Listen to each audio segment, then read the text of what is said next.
Welcome to the morning show on WRCO Radio on a Monday. Here he is, bright-eyed and bushy-tailed, Mayor Todd Coppernoll from the city of Richland Center. Morning, Phil. Thanks for having me on. How are you doing today? Doing real well. Good to have you in here. What a weekend. You and I were talking about that before we went on the air, but could you have packed any more into a weekend? No, I've never seen as many events in the Richland Center area at the same time, and that's a real tribute to a lot of people who've worked very hard to make that happen. We had homecoming at the Richland Center High School, of course, so there was that parade on Friday and then the game Friday night, and of course a wine walk downtown Friday night. We had the Canyon of Lights parade. There was an event out at Bunker Hill. There was a UTV event over in Muscoda. There was an event at Bethesda Power Sports. There was one up at Oakwood. There was Wheels of Time. I know I'm leaving something out, and right there, that's more than I've ever seen in such a tight window here. It really was. And I think another thing that brought a lot of people out was just the perfect weather conditions. Boy, no question about it. It's like walking through a postcard outside the last few days. And to have so many options of places to go and spend your time. And Kim and I were out most of the day Saturday in our UTV all through the county. And we saw people everywhere doing everything. Just people out walking, families, groups of friends, whatever, all over in the parks and all around, even just the most remote country roads that we drive down. There were people out doing what we were doing, and I thought, boy, look at this. What a great time to be here. The weather's ideal, and the options to go out and find some fun were just everywhere. I had to wonder, too, with the big homecoming game. That was one of the more exciting ones I've called in a while. Richland Center winning 21-20. But I know your uncle, Denny Coppernoll, longtime educator at River Valley. Do you guys do a wager when they play or not?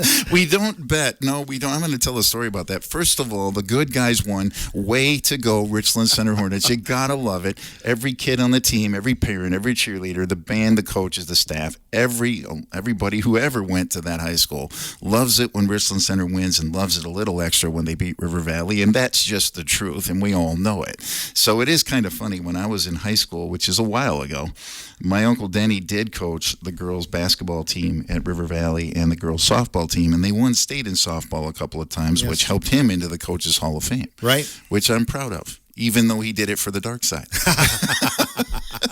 So, but I will say this, though. This was funny. When I was about a junior in high school, I used to videotape the girls' basketball games for Coach Wayne Morgenthaler to use for practice. He'd have me record them, and then he'd play them back for the girls and show them, do this, do that kind of thing. Yeah. And one night, Richland Center was playing Prairie du Chien, and this is all three schools, Center Valley and Prairie, were really, really good at girls basketball at the same time.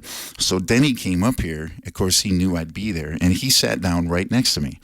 All we did, he's my uncle. We just sat there and watched the basketball game and talked and ate popcorn while I filmed the game. And man, did I take it at school for that. We were sitting next to their coach. Were you telling them what we do? Which, of course, I was not. Inside information. Yeah, right. It's a fun rivalry, and it goes both ways. River Valley feels the same way here. If they can get a win here, it goes both ways. And it's, what a fun thing about that, when you're the kid in high school, that rivalry seems like such a huge thing to you, Bob Harper was in town last week. A lot of my generation will know who that is. Bob was a classmate of mine and was a dynamite wrestler here when Richland Center River Valley wrestling was really intense, the rivalry. Bob was one of the key contributors here. And I just saw him, and we laughed about that time. And he said, Todd, it ended up, I have so many friends from Spring Green now, and we all just laugh about that stuff. Mm-hmm. And I do too. But, when you're 16, it's real. Yes, it is. I think some people can relate too. It's kind of like the Ithaca-Weston rivalry or Riverdale-Boscobel. It's kind of that same thing. You get out of school, and you see people marrying across the lines and everything. Exactly. I remember when I was a kid, Boscobel-Fenimore, they're just 7 miles apart. Oh, yeah. And that one was really intense over that way, and they just taunted each other mercilessly. Yeah, you bet. Good stuff. Well, let's talk about some issues going on in the city. Let's start with a positive here. It looks like the 8th Street project is kind of coming to a close. Yeah, just wrapping up. They were up paving on Saturday on 8th Street and on Park Street. I did see that there's a little bit more to do down at the intersection there at Church Street. Was not finished yet. I believe they're up today. When I left, it looked like they were preparing, but I didn't have time to stop and talk to them. But I believe that's what I saw. And that should just about wrap it up. And it's a great project.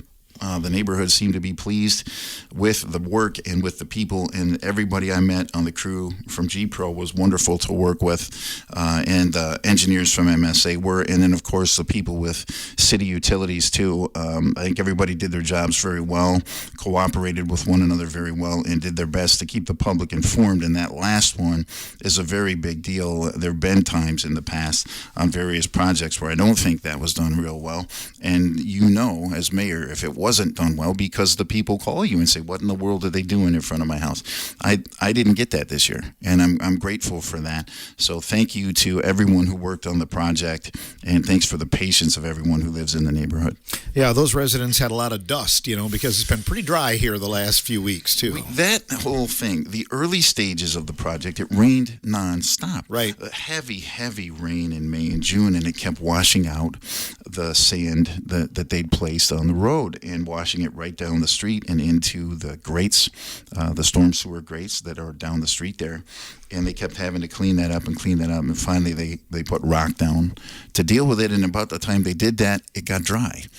Well, all that sand they had already placed before, it blew all over the place. And anybody who spent, some of these folks might park their car after work Friday and not move it till Monday morning, and it just looked like they'd been driving through a desert. Mm-hmm. Yes, it did. It'll be nice, really nice now when it's all said and done, especially that first big rain we get and things like that, too. Yeah, I actually saw that already. Not a heavy rain, but a consistent rain about a week ago. I went outside and watched that water run down those new storm sewer grates rather than running down the street. And we've always had an issue with that runoff coming down both 8th Street and down out of the cemetery into 8th Street, damaging that pavement and causing pooling at the intersection of 8th and Park by the cemetery there. And that will not happen anymore, and that had a lot to do with why we did this project. You have a new zoning administrator, don't you? We do. Mr. Matt Williams. Matt, if you're listening, welcome aboard. He's come in with a ton of enthusiasm and a real energy for the role. He's helped a lot of people already, and that's what he's there to do. If you have questions about whether you need a building permit, about what any city ordinance might say when it comes to adding onto your property, for example, what setbacks, how far from the sidewalk, how far from the neighbor's house, any of that, Mr. Matt Williams, Monday through Friday, is available in the city municipal building, and we have not had a full-time zoning representative for the city in many years. I don't even know how long. This predates me by several years. We had a part-time zoning administrator who did his best and really put effort into it, and before that, we had the council had assigned that role to the city clerk treasurer, who at the time was Melinda Jones, who again did her very best with it, took it on with real integrity, but there hasn't been a designated full-time zoning person for Richland Center in many years, and we've got one now, and I'm very glad that's true. When people come to you with questions, what's the biggest topic right now? What's the biggest question of Mayor Todd? The biggest question of Mayor Todd, well, there's two. The first one, it doesn't pertain to one business. It's businesses. Get me this, or can we get that? That will never go away. And I'm with you. I'm the same way. Let's get them and find them and get them here. I get a lot of that. And then the other one is housing, which is actually a bigger problem. One feeds the other. More people will bring more businesses and so forth. And we struggle with that. People call me a lot looking for a place to rent for their kid, or for someone that grew up here just trying to move back or move into town because they're getting a job here. That's still a critical issue, and we are making progress on multiple fronts on that. I'm not going to announce anything today other than to say both apartments and new houses, we're making some nice progress to get some more homes built. We know it's a critical need for the current state of the city, but also as you project the future, people like to say the population's basically the same as it was 50 years ago, which is the truth. And we've got an awful lot of people working in our town that are commuting from somewhere else, and the lack of housing fed that. It's not the only reason, but it's a primary reason. And it just honestly hasn't been adequately addressed in decades.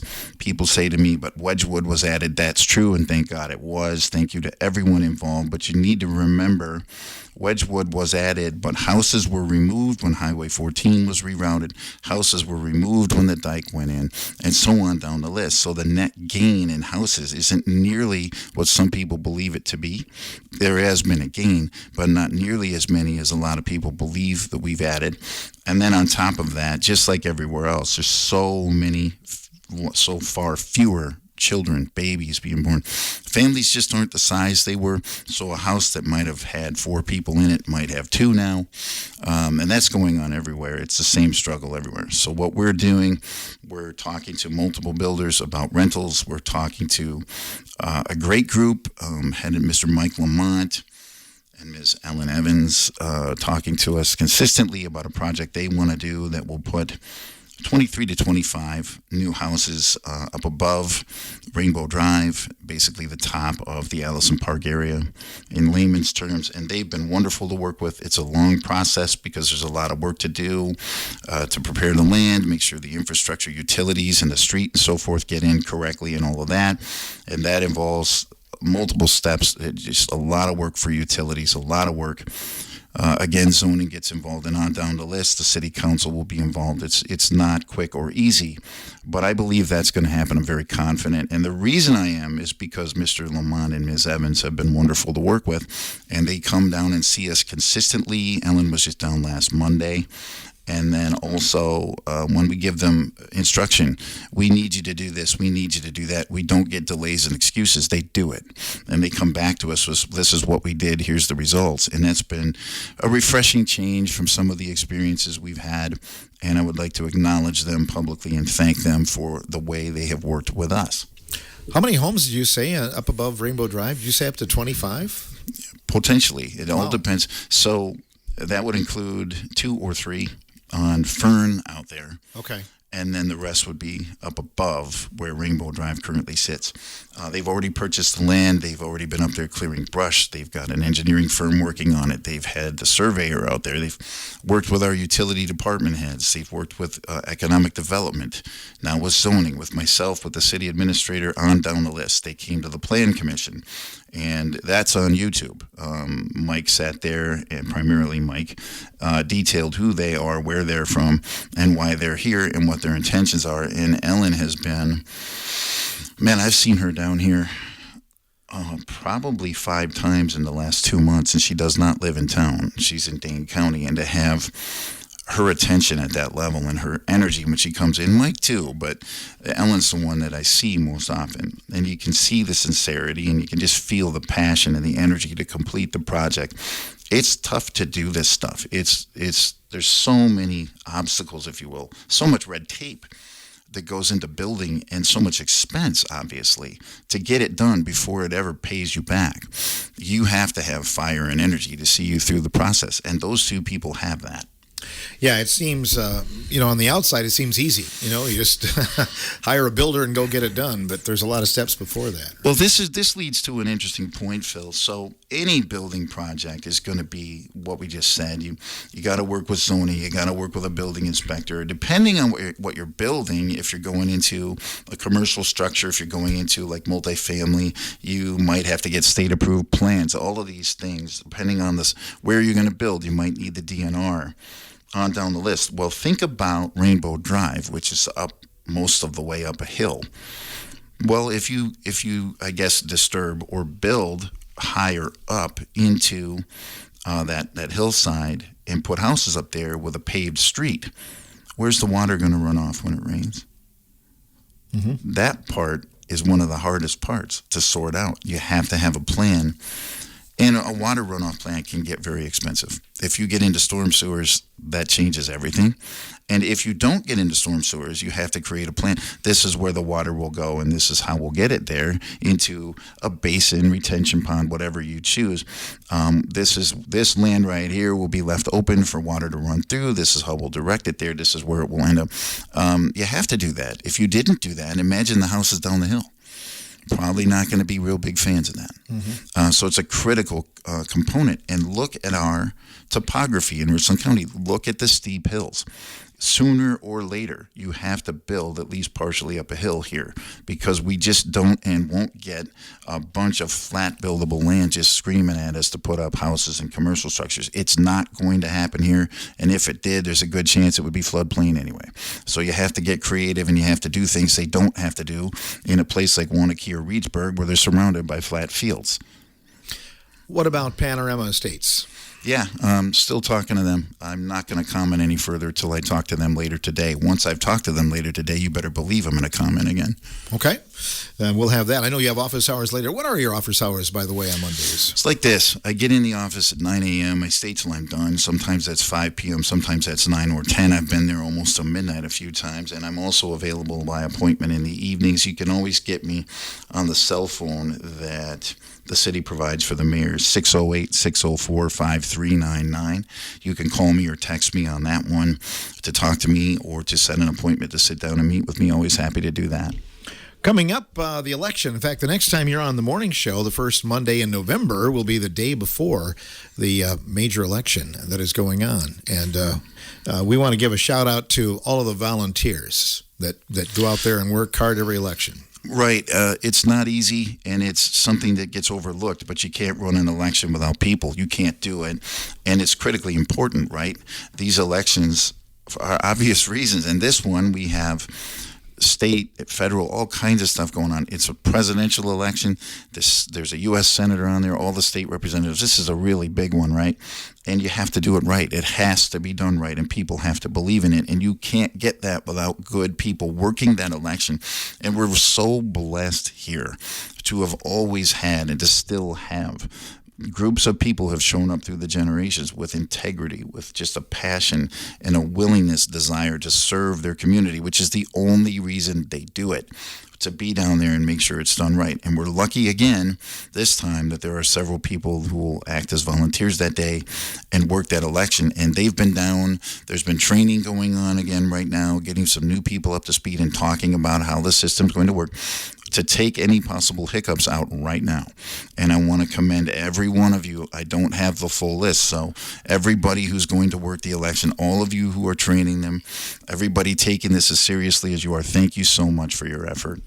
This will be a big one, that's for sure. And there are a lot of us that will be a little bit happy when it's done. I'm not sure if it's entirely done, but here, as far as the local radio station is concerned, we put a story on about former President Donald Trump. We get heat. If we put a Vice President Kamala Harris story on, we get heat, because it just heated both ways. And as mayor, you don't have to stick your neck out and say which party you're on. Does that make it easier? It does. In this era right now, I would not run for any office in which I had to declare a party affiliation, because all you have to do is say the word Democrat or Republican, and half of the people you know are in your face, which is really disappointing. Honestly, just to both parties, shame on you. Honestly, that's how I see it. Shame on both of them. All of these ads that are so terrible, all over and over and over again, and you walk down the street with someone who's known to be one or the other, and some friend of yours since you're a kid gets in your face because they're the wrong color. Get out of here. That's not how it works. Shame on them both. You know what? This country was founded based on multiple parties, multiple choices. We the people, right? Of the people. And if you can't feel safe running and serving because people are all over you, because somebody went online and ripped you apart, or went on television with a whole bunch of money and said whatever they were paid to say, that is not how this should work. I don't like it. There's no way I would declare a party affiliation right now, because I would lose friends as soon as I said the word, no matter what I did in office. So I would not, honestly, I would not run for mayor again. I'm not going to anyway, but I wouldn't have in the first place in this era if I had to say I was one or the other. And that's why, and I think it's shameful, and I blame both parties. I think the other thing too is just the fact that it's just heated on down the line. I mean, if you're assembly person or if you're whatever senator or whatever, the top of your ticket, somebody's going to give you a hard time. You know what? Since we're doing this. So I've met Tammy Baldwin several times, always been good to me. I've met Tony Kurtz more than any other elected official, always been good to me. I've met a lot of other elected officials, Governor Evers, Tommy Thompson, and Mr. Derek Van Orden, and down several more. And honestly, in the room, all of them, regardless of party affiliation, have been good to me, all of them, and have been good to everyone associated with the city. What really disappoints me is that some of them will tell me that they've worked across the aisle behind the scenes with someone else that publicly they're just pounding on. And why? You're there to represent the people, aren't you? Weren't you elected to do what we need you to do and make good choices on our behalf? If the two of you, this Democrat and that Republican, or switch it out, can get your staffs together, can get yourselves together behind the scenes and help something positive happen, shouldn't that be the first thing you're saying? And shouldn't we all say thank you? But instead, we just spend the big money on the campaign and keep pounding away, and the ads get completely negative and nasty, and people don't know what to think or who to trust, and they're voting against somebody more than for somebody now, which I think is dangerous, honestly. And it just disappoints me. If you're an elected official, state or federal, I don't care what party you are, I care what you do. And when you do these things and you can come to me and say, I worked with this person and we helped get this done, why can't you sit where I am right now and say the same thing into a microphone and calm all of this down and let us all know that we are getting help from both sides and that we can have faith in the system and we don't have to just pound away every 15 seconds on television, radio, print, this person's terrible. Don't do that. It doesn't help. And misinformation, too. We live in a line of, the internet, obviously, and I think that helps spread things like wildfire on both sides. It does, and it's so quick to happen, right? And the problem is the agendas that people, I think, don't realize they're buying into. Because the algorithms, I'll just use Facebook. I used to do that for a living, Phil, and I quit for a reason. I didn't like how easy it was to influence so many people. You don't have to mean to. Because the algorithms are they're there to promote controversy because controversy sells. I'm not saying they're the same thing. They're not. But it's how professional wrestling works. It's how Jerry Springer works. You can't sit there and say, here's Bob, here's Sue, they're happily married, thanks for tuning in. People turn it off. When you say, hey, this is Bob, and he used to do this, and this is Susie, and she doesn't know he's about to say that, more people watch this stuff. And the algorithms on social media figured that out. If you and I got into an argument on Facebook, and you said I'm no good, and I said you were no good first, our friends would take sides, and they would comment, like, share.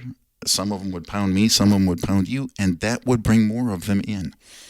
And to what? To watch a fight or participate in one. And sometimes I wonder if people even realize that's what they've done. Have you noticed, friends, if you're using social media, which I do, I'm not condemning it, I'm just explaining.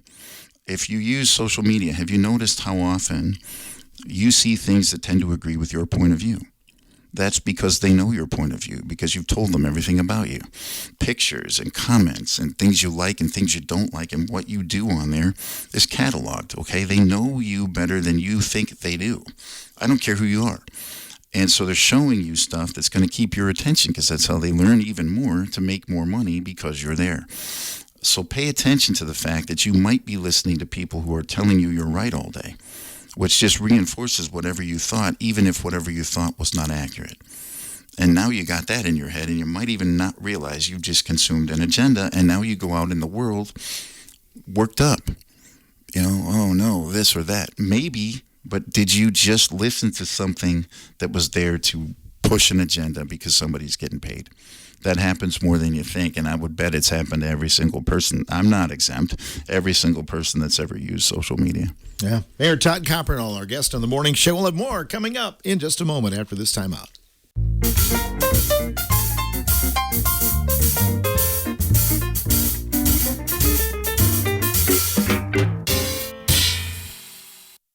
Always good to visit with Mayor Todd Coppernoll, our monthly visit. On the morning show, we have lots of things to talk about this week with special events going on this weekend and more homecomings in the area. And Mayor Todd, down the road, Pumpkin Fest. Right, and I believe you told me, I think you have some representatives from the Pumpkin Fest coming on the show in a few days. We do. On Wednesday. Okay, so I'll leave that to them to really share the details. I just want people to know this is another really fun activity that takes place in our community now. Its first year was last year, and a lot of people, again, working very hard. They work on this pretty much year-round now, most of that anyway, just to plan and to try to inform, get people involved, and to come up with new ways to make it fun and add to it. Get into it, guys. This is a good time. Pumpkin Fest in Richland Center. Seriously, I'll let them really give you the details, but what you're going to hear when they're here is a lot of energy. Again, this is just something people thought would be fun, and they said, let's try it. And so here it is. And it's here in your community, Richland Center, Richland County. It's right here for you to do.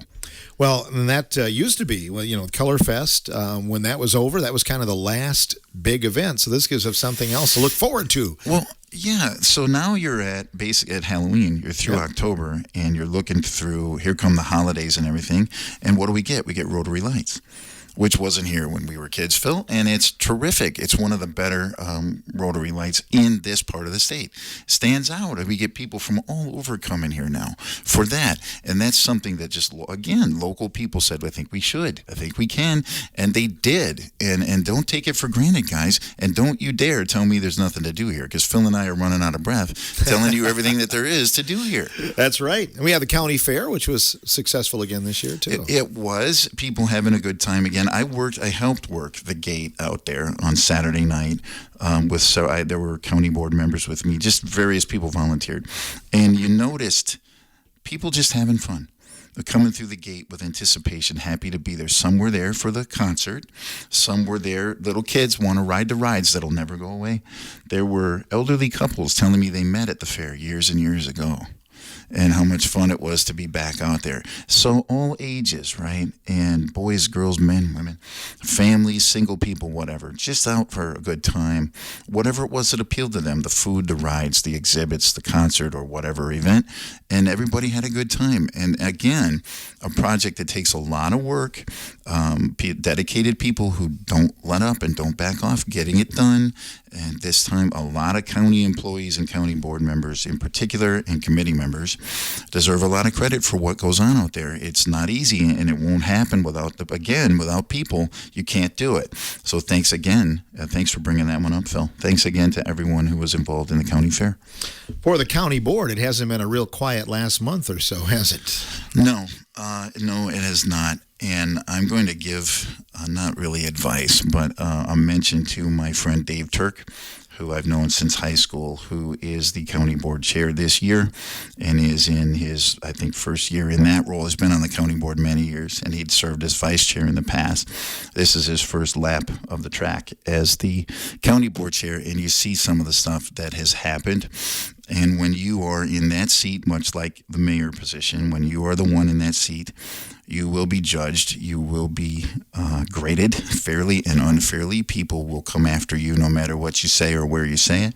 It doesn't have to be your fault. So, Dave, do your best and just do the right thing. And that's who you are, Dave Turk. And I know it, and a lot of other people know it. You're there to make good decisions, to stay level-headed, and to do the right thing, do the best thing. And that's all you can, Dave. That's all you can do when you're riding the waves and you say, how'd this happen and why me? Well, you're there, and I'm glad you are, Dave Turk. I'm glad you're there. You're a good man, and you can do this. And I'm going to tell you, if you think I could give it to you, call me and ask for advice. If you think he could give it to you, call Marty Brewer, who went through plenty as your predecessor. You can do this, and I'm glad that you are. Thank you for serving, Dave Turk. Sounds good, and certainly the county issues do kind of overlap into the city a little bit, especially with the buildings and those recent announcements there. Well, they do. So a lot of county properties, as we know, are in the city. The courthouse and the jail and the Health and Human Services building and the entire campus property, just to name a few, they all exist within the city. So it gets interesting. If there were ever proposed changes, and we see something has to happen with the campus because it's not a campus now, sadly, but it's not going to be what it used to be. The state has made that very clear, haven't they? Well, now what? So if now what involves significant change, it doesn't have to be even that significant. If they want to change structures, put different things out there, now you're dealing, because it's in the city, you're dealing with city zoning, the city plan commission, city council, and so forth. And so this will be a great exercise. Let's see the county board and the city council and myself and the two administrators and so forth figure this out and work together. We certainly can. A lot of good people in both places who are just doing this, trying to help. I hope people remember that. Just doing their best, trying to help the community. Well, here we are. Nobody wanted that campus to go away. Nobody did, but it went. And now what? And those buildings are there, and the county does own them. And the worst thing that could happen is if they just sat there. That's not going to work. So a solution needs to be found in a county property within the city. Well, I think that scares some people. I think that frustrates some others. But I see it as a true opportunity. Let's get together and grow the place. Look, the door's wide open. We don't like how we got here. And I didn't say this is going to be easy. It won't be. But it is a tremendous opportunity. And the city and the county will both have a role to play. Mm-hmm. And it sounds like for upkeep, certainly a lot of them will start with that too, where a lot of money has to be put into the buildings if it's going to be reused. So. It was a fascinating meeting when the architectural firm told the county board, as they were telling the public, what they found in the condition of those buildings and their recommendations. Basically, to fix this building, it costs this much money. If you were to build this building from scratch, it costs that much money. And I don't think there's any doubt the numbers scared everybody. They're like, wow, because building costs have gone crazy. That's true. Yes. In about the last, 5 or 6 years now, really, really jumped. And when you hear it like that, I believe the way Mr. Turk explained it, he said deferred maintenance simply means you pay more for it later. Well, that's a fact, right? Imagine if you own a building and you see water trying to get in. Well, it costs money to do something to prevent that water from getting in, but it costs a lot more to fix what happened after the water did get in. That's just a layman's example. But, when things are kicked down the road because of budgetary concerns, which in small communities, that happens too often. There's a reason for that, but when you're a small county or a small city, or imagine being a county with only one small city, the funding to take care of these things is tough. It's tough, and the county here has had their hands full trying to balance their budget and sort some of this out. Well, when you're doing that, sometimes you really should fix that roof or replace those windows, or maybe those doors should go now. It could be any of that, IT, infrastructure, any of it. And you know it, so you do as much as you can, but there's only so much money. So something you really wanted to do couldn't happen this year. Well, eventually someday comes. And what those folks were really telling the county board is someday's here, because number one, these things are expensive, and number two, your camp is left. What are you going to do? I don't know. I don't know that they do. Their campus reconfiguration committee continues to work on this. It'll get done. It's not going to come easy, and I'm quite certain whatever the outcome is, there will be people who like it and people who don't, and that's just the way it works. How often are you getting requests, info about businesses moving into the area? Consistently. Yeah, there's no doubt. There are multiple businesses with an interest in Richland Center, and the problem is, most of the time, I can't name them publicly. I can't get into a lot of details with the public, which I would love to do. But the reason is, a lot of them ask us not to do that while they do their homework. Know this, just picture this for yourselves. If it's a giant corporation or if it's a local family, it doesn't matter. If they wanted to bring or open a new business in Richland Center, what do you need? You need a location, right? You need a building to do business in. Now, understand, corporations they work off traffic counts very heavily. So Highway 14 East is the highest traffic count we have. coming down into the downtown, Main Street is actually a state highway, and I think a lot of people forget that. Now, I haven't seen a new count. The most recent one I saw is a few years old. But just a few years ago, Main Street got more traffic per day than Orange Street, which is Highway 14. And people what? It can't be. Highway 14 is so busy. Yes. Highway 14 basically think of it this way. About half of our local traffic on our highways is local. People going to work and home, people running to the store, people who live in the area using those highways. The other half of people on their way through. Okay, so if about half of your traffic is local, we know people are coming to and from home. Highway 80 is Main Street. It cuts right through the middle of town and leads to a lot of neighborhoods. Even Sextonville Road, Church Street, which was a highway, hasn't been for a long time now. But still, if you're coming in from Walmart, from Rockwell, from any business down that direction, a lot of people take a right turn and head down Sextonville Road, Church Street, because it goes to a lot of neighborhoods. It's a way home. Orange Street ends at the park. It is not a natural connection to most people's homes. It is not. So they choose a different way, unless they're going to a local business down there or they're on their way through, from someplace toward La Crosse or whatever. It gets good traffic. It doesn't get as much traffic as the others because it's not a natural way home for most people. And that gets overlooked, and it can't be overlooked when you're trying to attract businesses. So what needs to happen? The structures. That's what they're looking for. 1, buildable land. 2, where can I lease? And 3, what's here that's empty that's on a highway? Okay, so now you get into, can I get a lease done with someone who might own a big open space on a highway? Can I get a purchase agreement with someone that owns a lot on a highway? Or is there a building we can get to?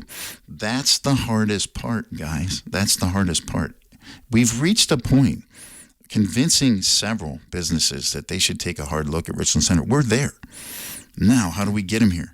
Because if they come to us and say, we'll build if, the if is never little.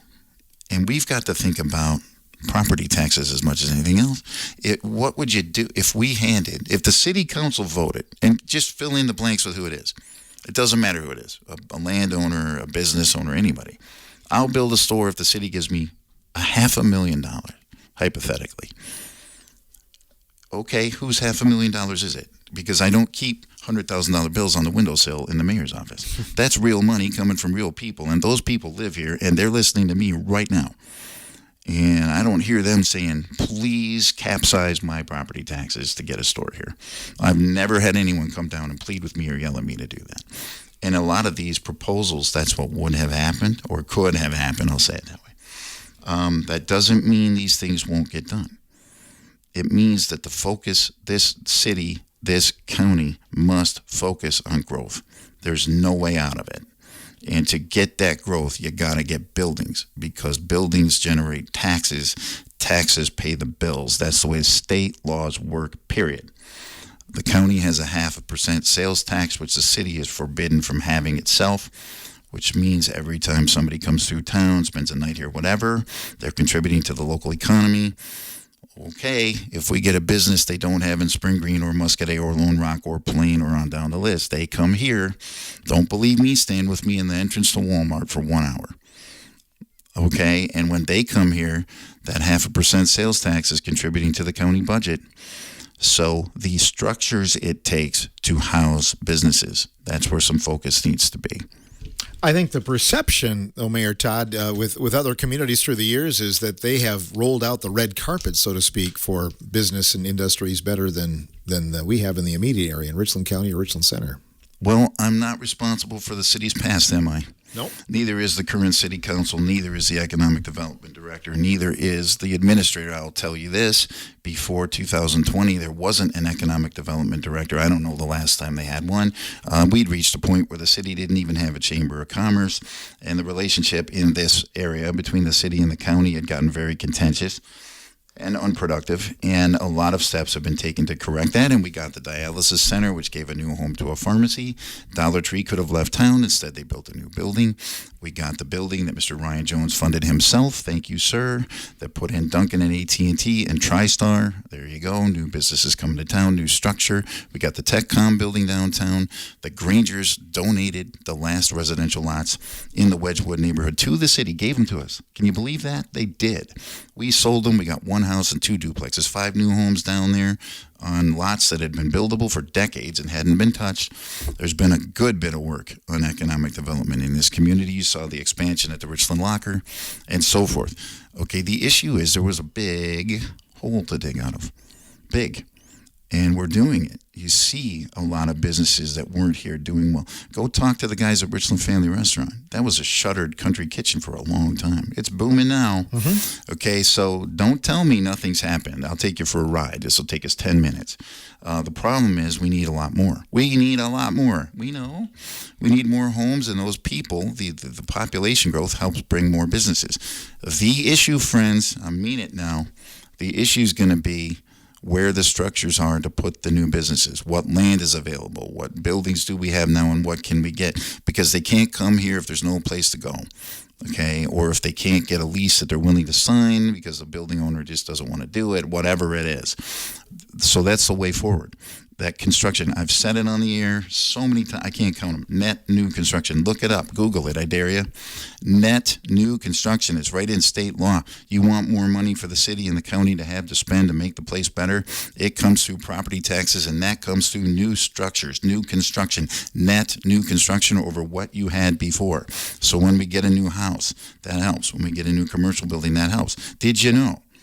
One reason, apart from safety and thinking about your neighbors a little bit, one reason you need a building permit, for instance, to put a deck on your house is because you just increase the value of your house. That state law, net new construction, that's how they know you did that, so that the county and city get the benefit that all of the taxpayers here need to get.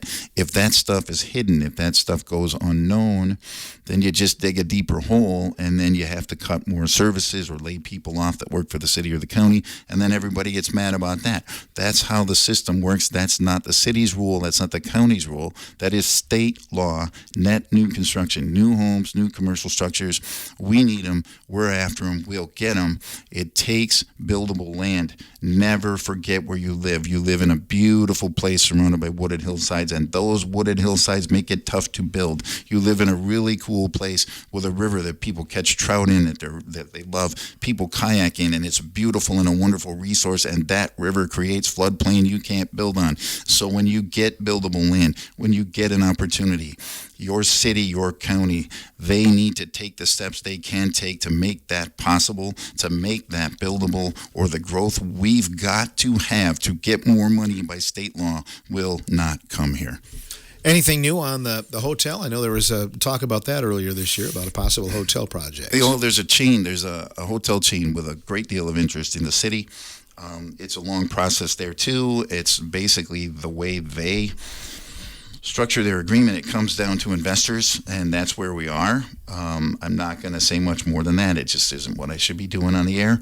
But there is a chain with a lot of interest and a lot of works going into getting it done. Don't know yet. Can't say anything yet, or I would. But I will. There you go. There's another example, Phil. We're past the point of getting their attention. Now it's find the right, connect the dots to get it done. You talked earlier about the population of Richland Center, staying the same since we were kids, pretty much. But, if you look at the positive side, Mayor Todd, it's not dropped any either, right? Yeah, and unfortunately, people get lost in that, too. That's actually a big deal for a rural community an hour from a city. It's harder than it sounds. Think about where the world went. They put an interstate in, and it didn't come here. That's a terrible loss economically for this area. Terrible economically for this area. Don't believe me? How many people were in 1970? Waunakee had about just over 2,000 people. They're going to hit 20,000 pretty soon. Look at Baraboo, look at Reedsburg, close to the interstate anyway, the Dells and on up, Tomah, Sparta, that whole area. Holmen, one of the fastest growing cities in the whole country, north of La Crosse, because La Crosse sprang up toward, look what La Crosse did. La Crosse was what it was. On Alaska exploded because why? It's right by the interstate. And as La Crosse expanded to the north, there was Holmen. Watch this. Trimpolo, tiny little Trimpolo, getting ready for economic expansion because they're the next in line. But it all fed off the interstate coming close to a city, and the whole thing fed. We're not close to a city. We're an hour away from several of them. We're not close to the interstate. So before you start adding, keeping is tough because kids want to live in a city. I left here when I was 19. I happened to come back when I was 48. So I get it, man. I did. A lot of us did. Sounds like a country song. Yeah, it does. But Phil, the point of that is, one feeds the other. If you want more young people either to stay here or to come here, there need to be more opportunities here. And to get more opportunities here, you got to have things that will attract young people. This all goes into the same answer. You got to have more stuff. It's not just about building. And we talked about all the activities there are to do here, which are great and awesome and growing all the time. But financially, it is about building. And the state law fed us that in very clear terms. That's what we've got to do here, and that's with a ton of work has gone into this. We've had some successes. I believe there will be more, and I wish I could. We'd take 3 weeks to tell everybody every step we've taken behind the scenes to try to get ready. It's hard. It's hard, but the opportunities are real. That's no joke. The opportunities are real. It's just getting those last variables figured out. Perhaps you'll have more coming up when you come back in November. That is my intention. We'll see how it goes. Awesome. Thank you. Always appreciate you coming in and your transparency. We appreciate having you on the air there. Phil, thanks so much. And to everyone listening, thanks for tuning in. I do not take the position lightly. I'm grateful for the position the voters have put me in. Hang in there. The political ads only have a little over a month to interrupt your life every 30 seconds. You can do this, guys. Thank you, Phil. All right. Mayor Todd Coppernoll joining us on today's morning show.